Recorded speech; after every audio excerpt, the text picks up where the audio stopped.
Good morning dear students. देखिए basically हम जो स्टडी कर रहे थे, लास्ट में हमने जो स्टडी की थी वो इंडक्टिव इफेक्ट चल रहा था हमारा प्रेरणिक प्रभाव।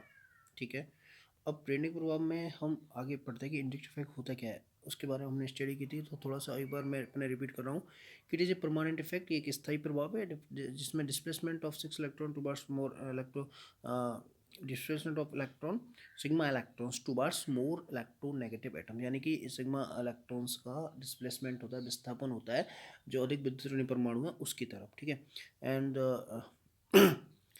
Decrease by the distance. ठीक है, अब देखिए इसको एग्जांपल को इसमें देखो, ये एफ चलो माइनस आई इफेक्ट था, ये इसका प्लस आई इफेक्ट है। ये order of minus I effect मैंने उस दिन बता दिया था आपको, order of plus I effect ये भी बता दिया था आपको। इंडक्टिव इफेक्ट के बारे में मैंने बता दिया था, order of minus I effect plus I effect ये दोनों बता दिए थे। अब देखिए इसके एप्लीकेशंस देखिए। ठीक है, प्लस आई इफेक्ट के और माइनस आई इफेक्ट के, यानी प्रेरणिक प्रभाव के अनुप्रयोग क्या होते हैं, बेसिकली इसकी स्टडी आज अपन करेंगे। तो इंडक्टिव इफेक्ट और एसिडिक स्ट्रेंथ, यानी कि अम्लीय जो सामर्थ्य होती है वो कैसे डिपेंड करती है प्रेरणिक प्रभाव पर। तो देखिए एसिडिक स्ट्रेंथ अम्लीय सामर्थ्य is directly proportional to H plus, inversely proportional to P H. ठीक है, और is directly proportional to 1 upon inversely 1 upon P K, और directly proportional to minus I effect, यानी माइनस आई इफेक्ट इफेक्टिंग समूह या group अगर increase होते हैं, संख्या बढ़ती है, तो बेसिकली एसिडिक या अम्लीय सामर्थ्य है जो किसी मॉलिक्यूल्स में वो बढ़ती जाती है। एग्जाम्पल देखते हैं, ये देखिए आपको यहाँ लग रहा है ClC00H। ठीक है, क्लोरेस्टिक एसिड नहीं सॉरी ClC00H। ठीक है, एक है फॉर्मिक एसिड और एक है एसिटिक एसिड। अब Cl का माइनस आई इफेक्ट होता है, CH3 का प्लस आई इफेक्ट होता है। तो माइनस आई इफेक्ट होने के कारण ये जो ClC00H है ये मोर एसिडिक होगा कंपेयर टू एसिटिक एसिड के। ऐसे ही सेकंड एग्जांपल देखिए, CH3CHH CH2COOH और CH3CH2CH2 CHClCOOH। अब देखिए एफ और क्लोरीन, इसमें क्लोरीन का जो माइनस आई इफेक्ट है वो ज़्यादा होता है। क्लोरीन का माइनस आई इफेक्ट ज़्यादा होने के कारण एसिडिक जो स्ट्रेंथ है वो सेकंड वाले की ज़्यादा होगी। थर्ड वाले में अगर हम बात करें, CH3CHF CS2COOH और CH3CHCl CS2COOH, इसमें भी जो फ्लोरीन है।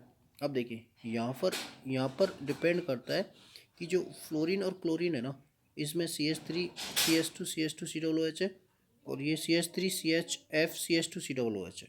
तो यहाँ पर Cl और F इन दोनों में जो अधिक मोर एसिडिक स्ट्रेंथ होगी वो इसकी होगी CH3CH CS2COOH की, और ये है CH3CHClCS2COOH। नेक्स्ट अपन बात करते हैं नेक्स्ट और example order of plus I effect. अब देखिए एसिडिक स्ट्रेंथ का मैंने बताया था भी, एसिडिक स्ट्रेंथ डिपेंड करती है इस पर। ठीक है, एसिडिक स्ट्रेंथ पर। और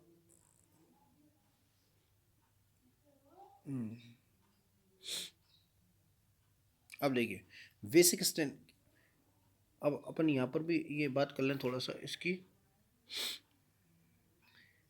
कि ये CH3CH2CSCl दो Cl जुड़े हुए हैं इस पर, और इस पे दूसरे मॉलिक्यूल्स पे जो जुड़ा हुआ है वो बेसिकली जुड़ा हुआ है यहाँ पर F। ठीक है, तो दो Cl जुड़ने के कारण इसकी जो एसिडिक स्ट्रेंथ है वो ज़्यादा अधिक होगी क्योंकि दो माइनस आई इफेक्टिंग ग्रुप हो गए। अब बेसिक स्ट्रेंथ की बात करते हैं यहाँ पर। तो बेसिक स्ट्रेंथ की अगर अपन बात करेंगे यहाँ पर CH3CH3NH2 समूह का प्लस आई इफेक्ट होता है बेसिकली। ठीक है, और एक में जुड़ा हुआ है Cl समूह जिसका माइनस आई इफेक्ट होता है। तो बेसिक जो स्ट्रेंथ होती है, क्षारीय सामर्थ्य होता है किसी भी कंपाउंड्स में, वो डायरेक्टली प्रोपोर्शनल टू होता है प्लस आई इफेक्ट के। ठीक है, और एसिडिक स्ट्रेंथ था माइनस आई इफेक्ट के, तो प्लस आई इफेक्ट ज़्यादा जिसका होगा वो अधिक क्षारीय होगा। तो इसमें प्लस आई इफेक्ट का CH3 समूह इसमें जुड़ा हुआ है जिसका प्लस आई इफेक्ट होता है, और प्लस आई इफेक्ट होने के कारण ये अधिक क्षारीय होगा कंपेयर टू इसके। सेकंड वाले में अपन इसलिए फर्स्ट सबसे ज़्यादा क्षारीय होगा, उसके बाद सेकंड देन थर्ड। इस सेकंड एग्जांपल की बात करें, CH3CHClNH2 CH3CH CHI, और ये थर्ड में NR3। ठीक है, तो NR3 जुड़ा हुआ है इसमें। ठीक है, जो प्लस होता है इसका माइनस आई पर सबसे ज़्यादा होता है।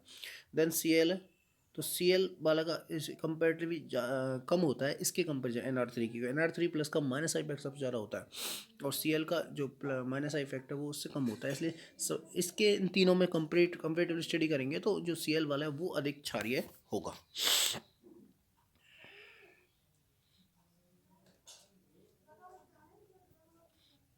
ठीक है, तो ये था एसिडिक और बेसिक स्ट्रेंथ की बात की हमने इंडक्टिव इफेक्ट के द्वारा। ठीक है, तो इस किसी भी कंपाउंड्स का अम्लीय या क्षारीय सामर्थ्य प्रेरणिक प्रभाव के द्वारा डिटरमाइन किया जा सकता है, कौन अधिक क्षारीय होगा कौन अधिक अम्लीय होगा basically. Thank you so much.